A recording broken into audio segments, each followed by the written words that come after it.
प्रिय विद्यार्थियों, स्वागत है हमारे चैनल एक्सपी स्टडी में। तो आज मैं आपके लिए कक्षा 12वीं का रसायन शास्त्र का जो पेपर है, ठीक है, 2024 वाला, तो इसे मैं आपको सॉल्व करवाऊंगा। ठीक है, जैसा कि मैंने बताया था, जो से क्वेश्चन बताए थे वही क्वेश्चन आए हैं। ठीक है, और सेट ए कर रहे हैं हम। तो इसका हम जो सबसे पहले इसकी जो ऑब्जेक्टिव है उसे हम देखेंगे कि इनके कौन कौन से सही थे। ठीक है, तो यहाँ पर लिखा है सही विकल्प बताना है। ठीक है, तो जो लिखा है कि 5 ग्राम NaOH यानी कि सोडियम हाइड्रोक्साइड 250 मिलीलीटर, छोटा ली बना है, बड़ी होना था, तो बिलियन में घुला है, तो बिलियन की मोललता क्या होगी, तो ये हो जाएगा कितना आपका 0.5 m। ठीक है, और अगला लिखा है सेल स्थिरांक की इकाई है, तो सेल स्थिरांक की इकाई है सेंटीमीटर इनवर्स। ठीक है, और अगला लिखा है संकुल यौगिक कोबाल्ट अमोनिया की ओल्ड ओल्ड जो 5 दिया है, और क्लोरीन, और एवं इसका जो आंसर होगा, इसका जो आंसर हो जाएगा जो हो जाएगा आयनन समवायवता। ठीक है, और अगला प्रश्न लिखा है जैसे प्रथम कोटि अभिक्रिया 6 मिनट में 75% पूर्ण होती है, तो 50% होने में लगा समय कितना होगा आपका 8 मिनट हो जाएगा। ठीक है, और अगला प्रश्न है निम्नलिखित एंजाइम माल्टोज को ग्लूकोज में परिवर्तित कौन करता है, तो ये आपका माल्टोज करता है। ठीक है, माल्टेज करता है। ठीक है, और अगला लिखा है कि एल्डिहाइड में अल्फा हाइड्रोजन की प्रकृति होती है, तो ये अम्लीय होती है। ठीक है, जो हो गया आपकी। और अगला है यहाँ पर रिक्त स्थान दिए गए हैं। ठीक है, तो किसी गैस की द्रव में विलेयता का नियम किसने दिया था, हेनरी ने दिया था। तो इस बच्चे ने भी सही लगाया, ये भी सही है।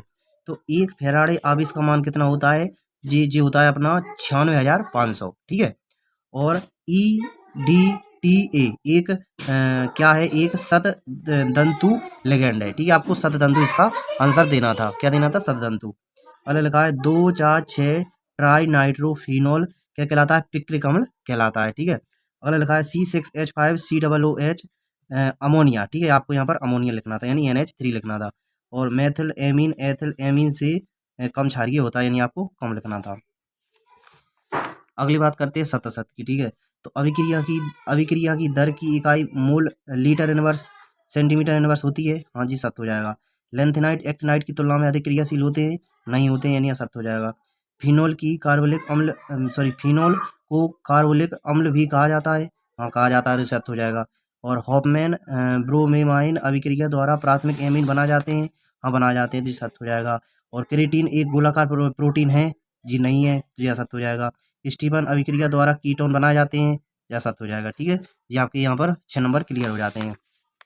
अगली बात करते हैं हम जोड़ियाँ की। ठीक है, जोड़ियाँ में कौन कौन हो जाएगा, जो आपका विटामिन B12 है। ठीक है, तो इसका जो आंसर है आपका कोबाल्ट हो जाएगा। ठीक है, यानी कि B12 का जो रासायनिक नाम है, या फिर उसका जो वो है, तो ये कोबाल्ट हो जाएगा। प्रोटीन दिया है, ठीक है, प्रोटीन का कौन सा हो जाएगा आपका, जो हो जाएगा क्रेटीन। ठीक है, और यहाँ पर दिया है कि जो विटामिन D किस बीमारी कौन सी होती है, यहाँ पर रिकेटस हो जाती है। और डाई एजो लवण कौन सा होता है, डाई एजोनियम लवण कौन सा होता है आपका, C6H5N2Cl, जी आपका सही हो जाएगा। और हिंसबर्ग अभिकर्मक क्या होता है आपका, जो हो जाता है C6H5SO2 और Cl, इसका आपका ही राइट आंसर हो जाएगा। ठीक है, ये आपकी प्रश्न नंबर 4 था और आपकी जोड़ी थी। ठीक है, आगे देखते हैं।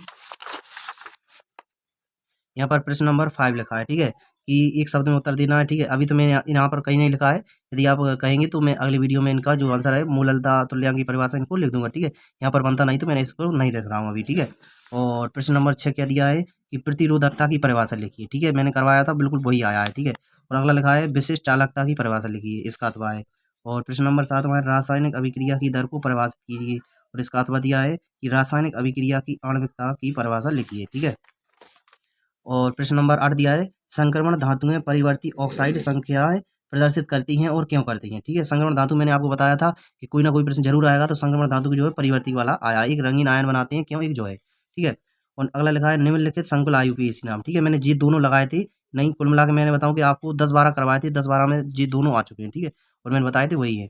और अगला लिखा है इसका अथवा कि पोटेशियम टेट्रा हाइड्रोक्सीडो जिंकिट सेकंड, आपको IUPAC नाम बताना या टेट्रा कार्बोनिल अम्ल बताना था, तो जी आपको बताना था। प्रश्न नंबर 10वां हम देखेंगे कि प्रश्न नंबर 10वां कौन सा है, ये लिखा है संकुल आयन या जटिल आयन की परिभाषा देना था। ठीक है, अगला लिखा है इसका अथवा आयनन समवायवता को उदाहरण से समझाइए। ठीक है, बहुत ही इजी पेपर आया था ये केमिस्ट्री का।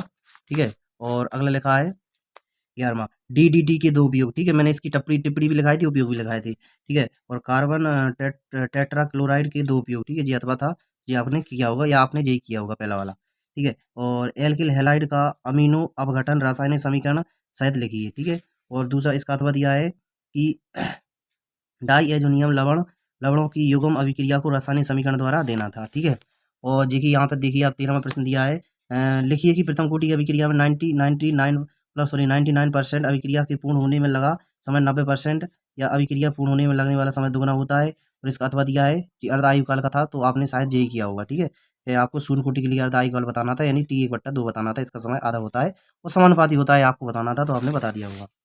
और प्रश्न नंबर 14वां दिया है कि डी ब्लॉक के तत्वों को परिभाषित कीजिए, इनकी विशेषता भी लिखना था। फिर इसका अथवा दिया है ए ब्लॉक के तत्वों को परिभाषित कीजिए तथा इसकी 2 विशेषता लिखिए। ठीक है। प्रश्न नंबर 15 है, निम्नलिखित रासायनिक अभिक्रिया को रासायनिक समीकरण द्वारा लिखना था। ठीक है, ये रीमन टीमन अभिक्रिया दिया था, राइमन टीमन लिखा है, लेकिन रीमन टीमन भी होता है। तो फिनोल की सोडियम से क्रिया कराना था, अम्लीय प्रकृति का, आपने जी किया होगा या अथवा के इसके किए होंगे।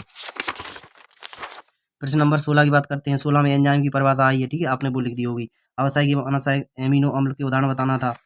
और यहाँ पर परासरण दाब लिखा था, जो बर्कले हार्टले वाली विधि वाली जो प्रश्न है, परासरण दाब को समझाना है, इसके आधार पर लिखना। और जो हिमांक अपनवन की परिभाषा लिखना था।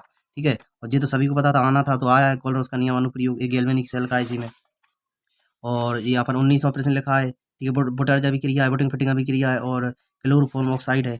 और प्रश्न नंबर 20 में दिया है, इसमें केनिजारो अभिक्रिया, रोजनमुंड। ठीक है, इसका अथवा था, तो आपने कोई सा भी 2 कर दिए होंगे। ठीक है, और यहाँ पर ये पेपर आपका खत्म हो जाता है। ठीक है, तो आई होप आपको जो वीडियो अच्छा लगा होगा। तो यदि आपको वीडियो अच्छा लगा है तो लाइक करना। ठीक है, और चैनल को सब्सक्राइब कर लेना यदि नए हो तो मिलते हैं नेक्स्ट वीडियो में, और अब तक के लिए इतना ही। ओके।